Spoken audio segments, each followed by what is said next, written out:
Allocation aux adultes handicapés. Ces changements à venir pourraient tout bouleverser dans votre vie. L'allocation aux adultes handicapés, comme son nom l'indique, est une aide destinée aux individus atteints de handicap par la Commission des droits et de l'autonomie des personnes handicapées ou CEDAPH. Pour prétendre à cette aide, il faut répondre à certains critères, comme être âgé de plus de 20 ans et avoir des revenus inférieurs au plafond. Mais, prochainement, des changements sur les conditions d'attribution de ce dispositif seront actés, et cela pourrait tout bouleverser dans votre vie. Explication dans cet article. Allocation aux adultes handicapés et déconjugalisation des ressources.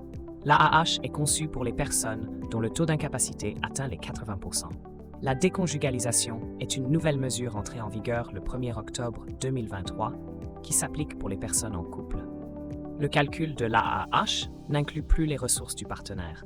Depuis cette date, elle prend en compte uniquement les revenus du demandeur concerné. Néanmoins, ce changement n'impacte pas ceux qui perçoivent l'AAH à taux plein.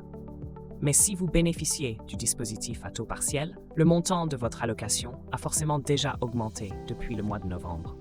En revanche, si vous vous trouvez dans la même situation et que vos revenus sont plus élevés par rapport à ceux de votre conjoint, l'ancien mode de calcul sera maintenu.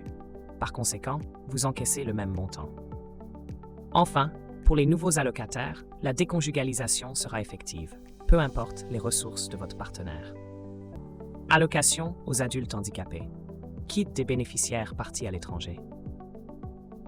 Il convient de souligner que l'AAH est dédiée principalement aux personnes domiciliées en France. Si vous n'avez pas la nationalité française, elle est accessible, mais à condition de posséder un titre de séjour valable et de résider dans l'Hexagone pendant une durée de 3 mois au minimum ou de travailler dans le pays. Si vous décidez de partir à l'étranger pour une raison ou une autre, vous avez entièrement le droit de réclamer des aides similaires à l'AAH. Pour ce faire, il suffit de vous rendre auprès du consulat.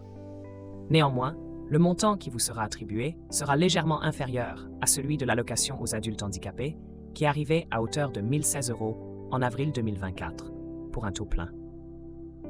Il est important de rappeler cependant que si vous êtes déjà allocataire de cette aide pour les personnes handicapées et que vous êtes hospitalisé à l'étranger, dans ce cas, vous continuerez à la percevoir si vous avez un titre de séjour, une nationalité française ou si vous résidez en France. Concernant les étudiants, s'ils partent à l'étranger pour bénéficier de soins médicaux ou poursuivre leurs études, ils ont toujours accès à l'allocation. Le droit d'allocation est aussi maintenu dans le cadre de l'apprentissage d'une nouvelle langue ou de l'amélioration de ses compétences professionnelles.